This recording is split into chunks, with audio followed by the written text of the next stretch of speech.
6 ढाला, और इस 6 ढाला में जहाँ पर 16वें नंबर की चौपाई को आज हम लोग देखेंगे, और यहाँ पर पंडित दौलत राम जी हमें यहाँ पर अभी पहले बताया, एक इंद्रियों में क्या कष्ट पाए हम लोगों ने, फिर 2 इंद्रिय में क्या पाए, 3 इंद्रिय में, 4 इंद्रिय में, 5 इंद्रिय में, एक एक इंद्रिय हमारी बढ़ती गई। तो हम लोगों ने वहाँ पर रह कर के कितने कष्टों को पाया है। और फिर जाकर के त्रियंच गति में जानवर, गाय, भैंस, कबूतर, है ना, जो इन पर्यायों को प्राप्त करके फिर वहाँ के दुखों को पाया है। अब आचार्य महाराज ने फिर बताया कि मनुष्य जन्म के दुख कितने हैं, वो भी बतलाए। अब बतला रहे हैं कि जो देव गति है वहाँ के भी कितने कष्ट हैं। तो अपन देखें, देव होते हैं 4 प्रकार के। कितने प्रकार के देव होते हैं? हाँ, अपन वैसे तो कहते हैं कि देव देव देव, पर देव भी खाली ऐसा नहीं कि एक ही प्रकार के होते हैं। जैसे यहाँ पर देखते हैं मनुष्य हैं, तो मनुष्यों में भी क्या होता है कि जैन भी हैं, है ना, ठाकुर ब्राह्मण भी हैं, और अपन देखें नीची जाति के भी, है ना, लोग बाग हैं। तो ऐसे ही देव गति में भी अलग अलग जाति के देव हैं। बैंड बजाने वाले देव भी हैं स्वर्ग में, चांडाल जाति के देव भी हैं, जिनको, है ना, नगर से बाहर रखा गया है ना, उनको देवों के साथ नहीं रह सकते। ऐसी चांडाल जाति के देव भी हैं वहाँ पर, है ना। फिर उसके बाद, है ना, ढोल बजाने वाले देव भी हैं, नाचने गाने वाले देव भी हैं, है ना। तो सभी प्रकार के देवी देवता वहाँ पर भी हैं। फिर भवनवासी भी हैं, बैंतर जो भूत पलित कहते हैं वो भी वहीं पर हैं, है ना। और ज्योतिष देव जो आकाश में चमकते हैं ये भी हैं, और चौथे वैमानिक हैं। तो चारों प्रकार के देव जो हैं, उन चारों प्रकार के देवों में चारों की कैटेगरी है अलग अलग। तो 4 प्रकार में से 3 प्रकार के जो देव हैं उनको अच्छी जाति में ही रखा गया, उनको अच्छी जाति में नहीं रखा गया, है ना। सिर्फ एक जाति के जो देव हैं वैमानिक, उनको उच्च कोटि के देवों में रखा गया। तो भेदभाव वहाँ भी है, ध्यान रखना। तो यहाँ पर अब उन किसी ने स्वर्ग का बंध तो बांध लिया, जैसे कहा गया है कि जितने भी मुनिराज बनते हैं, साधु बनते हैं, त्यागी वृत्ति हैं, ये सब अगर आयु का बंध नहीं हुआ है तो ये, है ना, नियम से इनको बंध बंधेगा तो कहाँ का बंधेगा? स्वर्ग गति का, देव गति का। मगर अगर इन्होंने, है ना, व्रत लेकर के, नियम लेके, संयम लेकर के, और इन्होंने अपने पद का दुरुपयोग किया मान लो, तो इनको जाएंगे तो स्वर्ग में। पर स्वर्ग में कहाँ जाएंगे? जो 3 प्रकार के उच्च कोटि के देव नहीं हैं उनमें चले जाएंगे। इनका जन्म कहाँ हो जाएगा? वहाँ हो जाएगा। और यदि इन्होंने अपने संयम का, अपने व्रत का, अपने नियम का पालन अच्छे से किया है तो फिर ये जो 3 छोड़ करके जो 1 हैं उनमें जाएंगे। ठीक है, वहाँ भी ऐसे भेद हैं रखे गए। तो यहाँ पर अब उन्हीं के दुखों को बता रहे हैं कि क्या दुख हैं, तो बताते हैं कि कभी अकामी निर्जरा करें, भवे नत्रिक में सुर तन धरें, विषय चाहे दाबानल दहो, मरते बिलाप करत दुख सहो। बोले कि इस जीव ने क्या किया है? कभी कभी इस जीव ने अकाम निर्जरा की और मरकर के जो 3 प्रकार के देव हैं उनमें जाके जन्म ले लिया, है ना। और भवनवासी, बैंतर, ज्योतिष, इनमें जन्म ले लिया। अब अकाम निर्जरा क्या है? अकाम निर्जरा कैसे की? मान लो जो सम्यक रूपेण साधना है उसको ना कर करके गुस्से में साधना करना, है ना। पता चला कोई बातचीत घर में हो गई, भोजन नहीं करना हमको, हमारा उपास है। भैया तुम्हारा कोई उपास तो विचार था ही नहीं।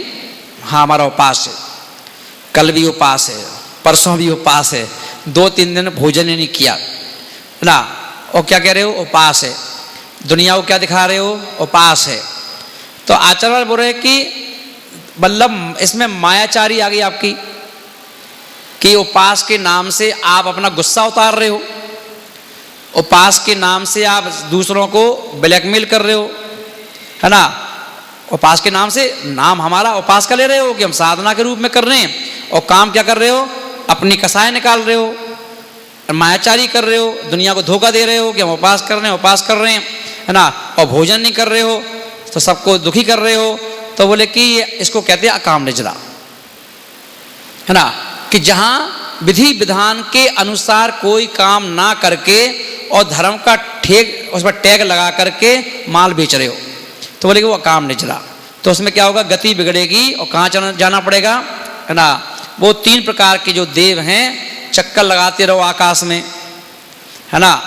वहां पर सूर्य जो चंद्रमा है, इनका जो विमान है, तो इनके विमान को भी 16,000 देव खींचते हैं।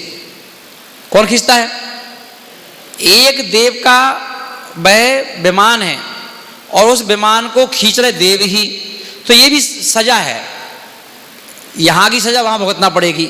चलो भैया, तुमने मुनि महाराज बन के ऐसे काम किए, तुमने ईलक छुल्लक बन के ऐसे काम किए, तुमने आचार्य बन के तुमने ऐसे काम किए, चलो बेटा लगाओ धक्का।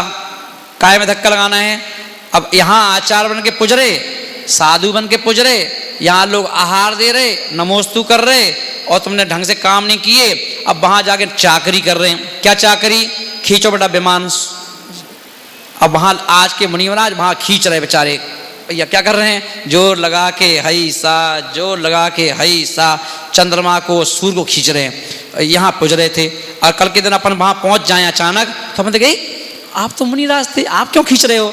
अरे अब वहाँ मुनिराज थे भैया, वहाँ पे हम समझ नहीं पाए कि हमें क्या करना चाहिए क्या नहीं करना चाहिए, तो अब यहाँ आके जेई नौकरी मिली है। हम तो सोच रहे थे मुनि महाराज लोग मोक्ष चले गए होंगे, वहाँ चले होंगे, हाँ जेई मोक्ष है, खींचो, बातों में मत लगाओ, अभी डांट पड़ जाएगी, जोर लगा के हई सा, थोड़ा क्यों कर लो। तो देखिए, कहने का अर्थ है कि जिस फील्ड में आप हो उस फील्ड में छोटी छोटी नौकरी क्यों ना हो, काम वाली बाई जो भले अनपढ़ है, उसे पढ़ी लिखी तो है नहीं है, मगर अगर वो भी अगर आपके घर में ढंग से काम नहीं करती है तो आप उसको डांट देते हो, क्यों मालती, टाइम से नहीं आई तुम, कल क्यों नहीं आई, बिना बताए नहीं आई, परेशान हो गए हैं, अगर काम करना है तो करो, नहीं करना तो भाग जाओ। डांट पड़ी नहीं पड़ी गलती करने की, है ना। तो सोचो जब इतने मालती को डांट पड़ गई तो तुम वहां क्या करोगे, वहां क्या जो चाहे करो तो वो चलेगा क्या।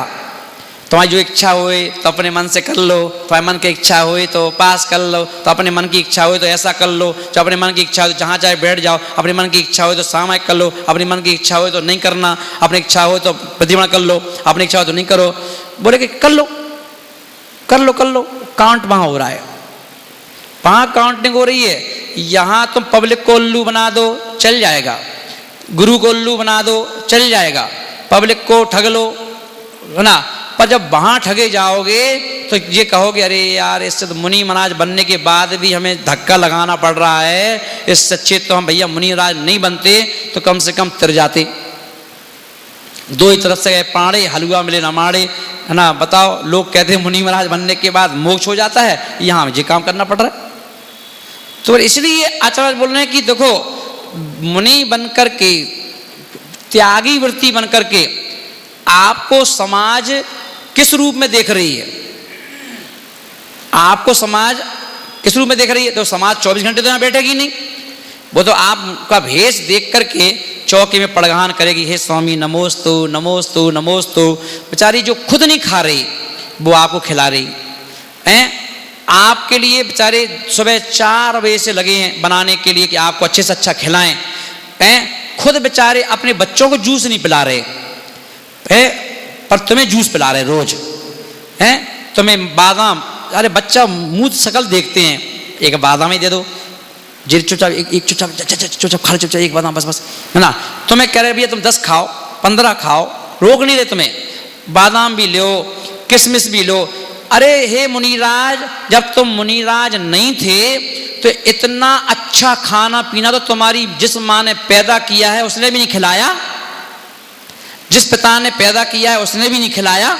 जैसा भोजन समाज तुम्हें करा रही है, पर यह समाज तुम्हें भगवान समझ के करा रही है, ईश्वर का रूप समझ के करा रही है, आप उस पथगामी हो इसलिए करा रही है। तो इसलिए तुम इसके बदले में जॉब तो अच्छी करो, ग्रेट जॉब। अगर आपकी ग्रेट जॉब नहीं हुई तो भाई देखो, हम लोगों को तो पता ही नहीं है कि आप क्या कर रहे क्या नहीं कर रहे। कमरा बंद कर लिया, सामायिक कर रहे कि सो रहे हो कि क्या कर रहे हो, डांस कर रहे हो कि लेटे हो कि क्या कर रहे हो, है ना, हमें तो नहीं मालूम। हम तो आपके कहे हुए विश्वास पर चल रहे हैं। आपने कहा सामायिक, हम चुपचाप चले गए।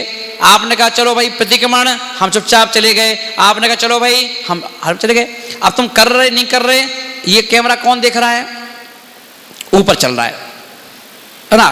तो हमसे से बच जाओगे, उससे तो नहीं बचोगे, उससे तो भुगतना पड़ेगा, है ना। तो बोले कि समाज का पैसा, जब घर का व्यक्ति पिताजी का, जब बेटे खाते हैं और काम नहीं करते तो पिताजी ताना मार देते हैं, क्यों भाई साहब, या तो अलग हो जाओ या बाहर चले जाओ, कहीं जाओ, हैं बोझ बन के हमारे ऊपर पड़े हो, हम कमाएं तुम खाओ, हम कमाएं तुम खाओ, वो भी सब बोल देते हैं। और फिर तो अपन सब समाज का खा रहे हैं, बस यार आज इनके घर का, कल उनके घर का, परसों उनके घर का। सामने वाले व्यक्ति कैसे कमा रहा है, हैं बेचारा कोई चाट का ठेला लगा रहा है, फिर भी उसकी इच्छा है चौका लगाने की। कोई व्यक्ति बेचारा कैसे कमा रहा है, वो भी चौका लगा रहा है ना, और हर तरह से तुम्हारे लिए व्यवस्था जुटा रहा है, किस लिए कि वो खुश हो रहा है कि चलो मैं मुनिराज को आहार दूंगा तो मुनि महाराज कम से कम साधना करेंगे, त्याग करेंगे, तपस्या करेंगे, तो कम से कम उसका हमें भी फल मिलेगा। और आप अगर छल कर रहे हो तो उसके साथ भी धोखा हो गया, बेचारे के साथ, उसके साथ भी धोखा हो गया, सबके साथ धोखा हो जाएगा, तो कौन भुगतेगा? सबकी दुआएं, अभी दुआएं फिर बद्दुआएं। कोई व्यक्ति कुछ भी कह दे, बताओ कहीं नहीं कहेगा। भाई आपका जहाँ जॉब करोगे तो वो भी कहता पूरा 100% काम चाहिए हमें। घर पर अगर मान लो ऑफिस में नहीं कर पाए तो फोन कर देता है भैया वहीं करो घर पे, है ना, सोना बाद में, आज हमें जगह वाला काम करके दो, करना पड़ता है। क्यों, जो भाई सैलरी दे रहे वो लोग, नहीं करना है तो घर बैठो जाओ, निकाल देंगे नौकरी से। तो यहाँ तुम क्या समझ रहे हो कि धर्म के क्षेत्र में कोई नौकरी से निकालता नहीं है क्या? यहाँ भी बेटा धक्का लगवा देंगे तुम्हें, सूर्य चंद्रमा के घूमते रहो पूरी जिंदगी, है ना।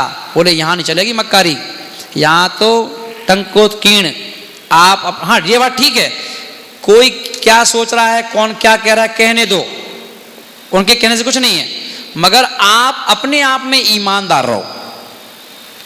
देखो लोगों दिखाने के लिए करोगे कोई कुछ नहीं कर पाओगे, क्योंकि हमारे अंदर के परिणाम क्या हैं तुम नहीं समझ सकते हो, तुम्हारे अंदर के परिणाम क्या हैं हम नहीं समझ सकते हैं, ये बात ठीक है, मगर आप अपनी ईमानदारी से अपना काम करते जाओ, फिर किसी की परवाह मत करो, है ना। जैसे नौकरी करते ना अपन, तो हमें मालूम है कि हमें नौकरी में क्या करना है क्या नहीं करना है ना, वो किसी को तो मालूम नहीं है। संजय भैया बताओ, अब नौकरी में हमें कैसे ईमानदारी से करना है अंजलि को भी नहीं मालूम, क्योंकि वो फील्ड आपकी है। तो ये तो चिल्ला सकती है, कह सकती है, पर आपको मालूम है कि हमारे क्या कर्तव्य है, कैसे करना है, क्या करना है। ऐसे ही अब हमें अपने कर्तव्य मालूम है कि हमें कौन से कर्तव्य करना है, कितने करना है, कैसे करना है, कब करना है ना, कौन कौन से नियम का फॉलो करना है, वो है मालूम है। अब तुम अगर हमें हंसते हुए देख लो और कहो कि आप तो हंसी में लगे हो, आप सामाजिक नहीं कर रहे, तो तुम्हारे देखने से क्या होता है? तुम्हें बताएं क्या? घर पे तुम्हें रिपोर्ट देने आए क्या कि हमने सामाजिक की क्या नहीं की? हम तुम्हें रिपोर्ट देने आए घर पे क्या कि हमने प्रतिक्रमण किया क्या नहीं किया है? हम तुम्हें पूरी तुम क्या तो कौन हो, कौन से ऑफिसर हो हैं? तो तुम हमें 10 मिनट में आके क्या देखना चाहते हो? तो इसलिए तुम्हें इन्हें दिखाने की आवश्यकता नहीं है, पर आप अपने आप में ईमानदार रहो और ये सोच के रहो कि उसको दिखाना है, बस खत्म बात, कह दो, है ना। इसलिए महानुभाव कहने का अर्थ है कि यहाँ स्वर्ग के जो दुख हैं वो क्या हैं? कभी अकाम निर्जरा करें, भव नत्रक में सुर तन धरें। जाओ 3 प्रकार के देवों में, उसको क्या बोलते हैं? भवनत्रक, भवन बासी बैंतर और ज्योतिष, उसको बोलते हैं भवनत्रिक, उसमें जन्म ले लो। और विषय चाहे दाबानल दहो, मरत बिलाप करत दुख सहो। कि बताओ वहाँ भी अन्य देवों का वैभव देख करके जलन हो रही है, क्योंकि अलग प्रकार के देव हैं, है ना। तो अब उनको देख के देखा, बताओ इनके पास कितनी विभूति है। जैसे यहाँ होता है ना, ऐसे वहाँ भी मानसिक दुख होता है, वहाँ पर इनके पास कितना है बताओ। इनका फ्लैट ऊपर है, हमारा फ्लैट नीचे है, हमारा ऊपर इनका नीचे है। अब वो सब चीजें देख देख करके मन में कलिशना, जैसे अपन यहाँ कलसते हैं वहाँ भी कलसते देव, तो कलसते हैं। तो इसलिए अब सोचो कलिशने का क्या फल मिलता है। अब यहाँ का क्या मिलेगा, चलो ये तो जब मिलेगा तब देखना। पर देवताओं के लिए कहा गया कि जब हमारे मन में किसी भी व्यक्तियों को देख करके ईर्ष्या का भाव आता है, किसी भी व्यक्ति को देख करके हमारे अंदर में उथल पुथल मचती है ना, तो ऐसा वह व्यक्ति जो देव हैं वो वहां से मर करके जब जब भी ये पेड़ पौधे दिख जाएं, इन पेड़ पौधे को देख के समझ जाना ये वही देव है। अब सोचो जब स्वर्ग के देव, है ना, मानसिक टेंशन लेकर के वृक्ष पेड़ पौधे बन सकते हैं, तो हमारा क्या हाल होगा। तो देवों का हाल ये है। तो हम लोग तो, वो तो देव तो कभी कभी देखते होंगे देवताओं को, हम लोग तो 24 घंटे घुटते रहते इसी में।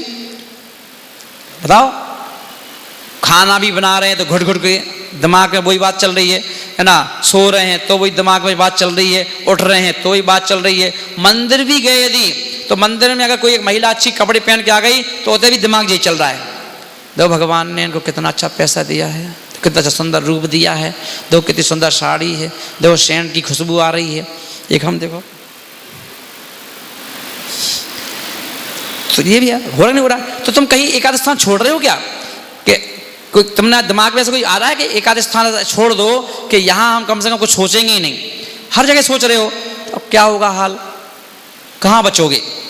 कहा जाता भैया संसार में कर्म का बंध तो होते ही होता रहता है, चलो भैया कम से कम मंदिर में 10 मिनट बैठ जाएंगे तो वहां तो कर्म का बंध ना हो, तो हमने वहां भी कर लिया है। और जिनके पास कुछ नहीं है, और अगर उनको उन वेदी के सामने खड़ा कर दो और उनको जी और बता दो कि सोने की मूर्ति है, देखो वास्तव में जो मूर्ति 100 ग्राम की तो होगी कम से कम है। बताओ, जी 100 ग्राम सोना हमारे घर में हो तो मजा आ जाता, और उसका मूर्ति दिखेगी। अब वो सोने की मूर्ति में क्या देगा, जी में चाल लगाएगा। पता सोने की मूर्ति है 100 ग्राम की है तो कितने की होगी कम से कम, वो मूर्ति के भी पैसे लगाएगा। क्यों, उसके दिमाग में तो वही खोज भी तो जी चल रही है उसके दिमाग में, है ना, तो जी सोच लेगा। तो कितना कर्म का बंध बांधता है, कितना कर्म का बांध लेता है, और आज बढ़कर नीचे चला जाता है। तो इसलिए नीची गति में नहीं जाना है, तो उसके लिए क्या करें, कुछ नहीं करो, बस दिमाग जो है ना तुम्हारा, जो दिमाग है ना, 2 चीजें होती हैं, बोलो हाथ जोड़ो, बोलो होशियार। क्या बोलते हैं, होशियार। तो बेटा जब पिताजी या मम्मी क्या करती है, माँ से कहती माँ हमें दोस्तों के साथ घूमने जा रहे हैं, है ना, 200 रुपये दे दो, 200 रुपया, है ना, चरक 200 रुपया दे दो, क्या दे 200 रुपया, अरे दोस्तों के साथ ज़्यादा खर्चा नहीं होगा, चलो जो पकड़ो 50 रुपये ले लो, 50 रुपया, पागल हो गए, 50 रुपये का होगा ना, चलो ठीक है चलो 70 ले लो, अरे पागल किच किच कर करके 100-150 तक पहुँचेगी, तब 200 पे पहुँचेगी। तो बेटा क्या कहता है, बहुत होशियार बन रही है, बहुत होशियार बन रही है ना, क्या ना होशियार बन रही। अगर बेटा कुछ ऐसा करे तो अपन बेटे से कहते बहुत होशियार बन रही हो, बहुत होशियार बन रही हो, है ना। तो होशियार व्यक्ति लुट जाता है। अपन सोचते हैं कि होशियार व्यक्ति बच जाता है, जब ये अपनी गलत सोच है, रॉन्ग है। अपन होशियार व्यक्ति ज़्यादा ठगा जाता है।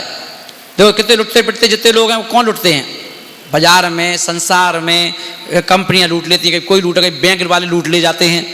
जो नए नए बैंक आते हैं, छोटे छोटे बैंक आते हैं, जो स्टेट बैंक से ज़्यादा ब्याज देंगे, स्टेट बैंक से ज़्यादा लोन देंगे, तो अपन उनके साझे में आ जाते हैं और अपना हार पैसा इन्वेस्ट कर देते हो तुरंत, हाँ ले लो, ज़्यादा ब्याज मिल रहा है। और पता चला 2 महीने 6 महीने 8 महीने बाद पता चला बैंक ही भग गई, सबके पैसे ले गई। लो तो क्या बने तुम, होशियार। तो कौन लुटा, होशियार। तो बीवी क्या कहती है, और बन जा होशियार। अब मुंह लटकाए बैठ गए थे घर में आके, हैं, कौन कही थी, ऐसा होता नहीं होता है ना, कई कितनी चीज़ें में से। तो बोले कि अपन सोचते हैं कि होशियारी से पैसा कमाया जा सकता है, होशियारी से दुनिया चलाई जा सकती पर आचार्य महाराज बोल रहे हैं कि जो जो दुनिया में होशियार बनने की कोशिश की वो लुटा-पुटा है। तो होशियार मत बनो, फिर क्या बनो भैया, फिर क्या बने बताओ? तो बोले कि होशियार मत बनो, समझदार बनो। इसे जब भी बच्चा बड़ा होता है तो क्या बोलते हैं अपन, ये बच्चे, इनका बच्चा बहुत समझदार है। ये कहते हो कि इनका बच्चा बड़ा होशियार है ना?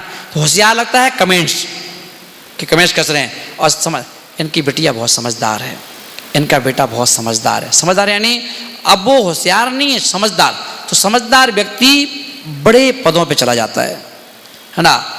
जैसे कहते हैं कि ये गंभीरता है इनके अंदर, बहुत समझदार है ना? जो ज़्यादा पटर पटर बोल रहा हो तो फिर क्या कहेंगे, बहुत होशियार बनते हैं, बहुत होशियार, ऐसा कहेंगे नहीं कहेंगे अपन? कभी कोई ऐसा कहता है क्या जो बहुत समझदार बनना थे? जो कोई नहीं कहेगा। कभी सुना तुमने कभी कि कोई ज़्यादा एक्स्ट्रा बुद्धि चला रहा हो तो कोई उसको समझदार कहता है क्या? कोई कहता? तुम लोग कह दो किसी होशियार का, नहीं कहते ना? क्या बोलते हो? होशियार ही कहोगे जिनका समझदार है। पर जो गंभीर होगा, कम बोलता होगा, रिस्पेक्ट भी करता है, एक दूसरे का सम्मान भी करता है, तो लोग क्या बोलते हैं, ये बहुत समझदार है। इनका बेटा मैं देखता हूँ जब भी मंदिर में मिलता है, बहुत समझदार है, सज्जन है ना, बड़े प्रेम से जय जिनेंद्र बोलता है, तो समझदार। तो इसलिए क्या बोले, क्या अपने बच्चों को क्या बनाओ, समझदार हो, होशियार तो बनाइए हो। नहीं तो बेटी को इतना होशियार बना दो कि बेटा ससुराल में जाके तो जे करियो जे करियो जे करियो, अगर सास तुम्हें 2 सुनाए तुम 10 सुनाइयो, तो होशियार मत बनाइयो। अगर होशियार बना के भेजा तो लड़के वाले कहेंगे हमारे पास कागजात तैयार हैं, साइन करो, जाओ भैया होशियारी घर में दिखाओ, है ना? तो इसलिए माँ बाप क्या कहते हैं, बेटा होशियार बन के मत जाना। अब नहीं माँ बाप, पहले के माँ बाप यही सिखाते थे, बेटा समझदारी से काम करना। क्या बोलते थे? समझदारी से काम करना, 2 बात सुन लेना चल जाएगी, सुनने में कोई बुराई नहीं है, पर सुनाने में बहुत लफड़ा है ना? और जिन जिन ने सुनाने की आदत है तो वो बेचारी घर में बैठी हैं, अब माँ बाप उनको झेल रहे हैं, है ना? भैया भाभी झेल रहे हैं। अब भैया कभी कभी भाभी को टोक दिया, जो घर में बैठी हैं, कई लड़कियां ऐसी हैं जो छोड़ छाड़ा के आ गई, अब घर में ही रहती हैं, है ना? अब वो भाभी को टोक दें, कभी मान लो भाभी है तो जैसा ऐसा ऐसा, तो भाभी कहती है चल चुप, अपना घर तो संभाल नहीं पाई, अपने घर को छोड़ छाड़ के आ गई और हमें समझा रही है। सुनना पड़ेगा ना सब। किसको सुनना पड़ा? होशियार को। अगर वो समझदार होती तो घर छोड़ के क्यों आती? बताओ, समझदार होती तो पति को छोड़ के क्यों आती? समझदार होती तो बच्चों को छोड़ के क्यों आती? है ना? समझदार व्यक्ति कोर्ट कचहरी करेगा क्या, है ना? पर जो होशियार होंगे ना, हाँ देख लेंगे, हाँ निपट लेंगे, हम मम्मी पापा बहुत पैसा वाले हैं, दिखा देंगे तुम्हें, ये कर देंगे, और दिखा दो। रोड कोर्ट कचहरी में खड़े रहो, कोर्ट कचहरी के बाद कैसी आई? होशियारी से। और पति से पूछा क्यों भाई कैसे आए? क्या करें, किस्मत ही खराब है ना? खूब कोशिश की भाई, मैं क्या करूं, पर वो मानने को तैयार नहीं है, डिवोर्स के कागज लेके घूम रही है, हम तो डिवोर्स चाहिए। तो मैंने कह दिया भैया ले लो, और क्या है, ऐसे होगा नहीं होगा? तो इसलिए कभी भी बच्चों को होशियार की बनने की तालीम मत दो, बच्चों को हमेशा तालीम दो, है ना, समझदार बनने की। समझदारी लाओ बेटा। पिताजी क्या बोलते हैं? पिता बोलते हैं अपने बच्चों से, बेटा समझदारी लाओ, है ना, कोई भी काम करो समझदारी से करो। जो कभी नहीं कहते कि होशियारी से करो, समझदारी से करो, है ना? पर अपन देखते हैं समझदारी कोई लाता नहीं है, सब करते होशियारी। पापा जो सामान तुम 50 रुपया को बेचत हो वो हम 70 को बेच के आए। कितना होशियार है? अब जब एक आध दिन पता चला, अभी तो चल गई, और जब पिटे को दुकान ऐसी पिटवा के रख दी, नीचे जमीन में पटा के पहुंचा दी।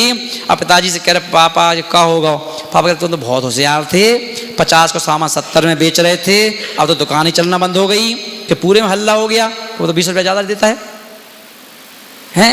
तो ज़्यादा होशियारी भी गड़बड़ होती है ना? और समझदारी हमें ऊपर ले जाती है। तो इसलिए आचार्य महाराज बोल रहे हैं कि क्या बन के रहो? हमेशा समझदार बन के रहो। तो यहाँ बोल रहे हैं कि तो देवों का दूसरों का वैभव देख के जलना, है ना? बोले जलो मत, जलना बड़ा खतरनाक है, शरीर जल जाए तो बरनाल है, बचने के लिए पर अगर मान लो जब मन जलता है तो कोई बर्नॉल काम नहीं करता, करता है क्या कोई काम बताओ? जब अंदर जलन उत्पन्न होती है किसी के प्रति तो कोई बर्नॉल कोई क्रीम है ऐसी जो ठंडक मिले? मिलती नहीं है ना। तो बोले कि फिर मंदार माल को मुरझाते हुए देखकर, जो अपनी माला पहने रहते हैं देवता, उनकी माला को देख करके फिर दुखी हो जाते हैं। हाँ ये माला मुरझा रही है, अब 6 महीने बच्चे आयु के, देवताओं को एक संकेत देता है। उनके गले में पैदाइशी एक माला रहती है और फूलों की, वो कभी मुरझाती नहीं है। दिव्य फूलों की माला होती है, वो मुरझाती नहीं है कभी, मगर जब उनकी 6 महीने की आयु बचती है तो वो मुरझा जाती है। तो उसको कोई भी देवी देवता समझ जाते हैं कि देखो अब ये मुरझाने लगी है तो इसका मतलब है हमारा समय 6 महीने का बचा है। तो और दुखी हो जाते हैं, लो अब ये देवियाँ छूट जाएंगी, बीवियाँ छूट जाएंगी, शौक छूट जाएंगे, सारी चीज़ छूट जाएंगी। और क्या करते हैं वो सोच सोच के 6 महीने पूरे निकाल देते हैं। जो हरियाली क्या हिल रहे हैं, वो कह रहे हैं हाँ सही कह रहे हो, सही कह रहे हो, हिल रहे ना हैं, वो भी कह रहे हैं हाँ सही कह रहे हो। और एक धार्मिक देवता होते हैं, समदृष्टि देव होते हैं, जिन्होंने यहाँ भी धर्म किया है वहाँ भी धर्म करते हैं, उनकी भी माला मुरझाती है। और जैसे उनकी माला मुरझाती है तो वो क्या सोचते हैं, अपनी देवियों से कहते देखो अब हमारी आयु बची है 6 महीने, अब मैं इन 6 महीनों को न तुम्हारे साथ किसी प्रकार की कोई अनैतिक व्यवहार करूँगा, न कोई अपन ऐसे कोई कीड़ा करेंगे, अब सब बंद। अब 6 महीने प्योरली क्या करेंगे, भक्ति करेंगे। नंदीश्वर द्वीप जाएंगे, पंचमेरु जाएंगे, भगवानों की कल्याण करने जाएंगे, जिससे कि अब इतना पुण्य बढ़ा लें कि मनुष्य बनकर के मुनि दीक्षा लेके मोक्ष चले जाएं। दोनों देवता हैं, एक ऐसा सोच रहा है, एक ऐसा सोच रहा है। तो एक क्या कर रहा है, समझदारी से काम कर रहा है, और एक होशियारी से।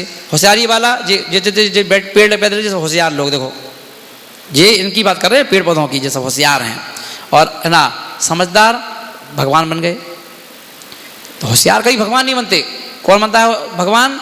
जितने समझदार लोग होते हैं वो भगवान बन जाते हैं। इसलिए महानुभाव यहाँ कहने का अर्थ यह है कि हम सबको जब देवता भी इतने दुख पाते हैं तो हम लोग किस खेत की मूली हैं।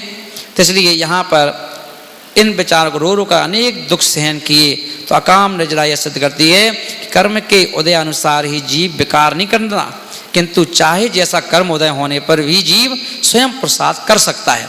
यानी कि हम अपने पुरुषार्थ से, विवेक से, ये प्रवचन क्यों सुनने आते हैं अपन, क्यों सुनने आते हो? देखो कि हमें पता तो चल जाए कि हम कहाँ कहाँ गलती कर रहे हैं, जिससे हम गलती ना करें। नहीं करोगे तो बच जाओगे, ये तो सुनने के बाद भी खींचो विमान, है ना, विमान खींचो, या फिर ये पेड़ पौधे बनकर गमलों में लग के हिलते रहो, है ना, ये करते रहो। तो जो क्या करना है, एज यू लाइक, हर स्थिति आपके हाथ में है, क्योंकि हम पुरुषार्थ कर सकते हैं। हम ज्ञान के अनुसार अपनी चर्या को बना सकते हैं। उठना, बैठना, खाना, पीना, सोचना, देखना, सुनना, सब चीज़ें हम ज्ञान के अनुसार कर सकते हैं कि हमारा ऐसा करने से क्या हो सकता है। ये सोचें तो वो काम न करें ना। इसी का नाम ज्ञान है और महावीर भगवान की जय।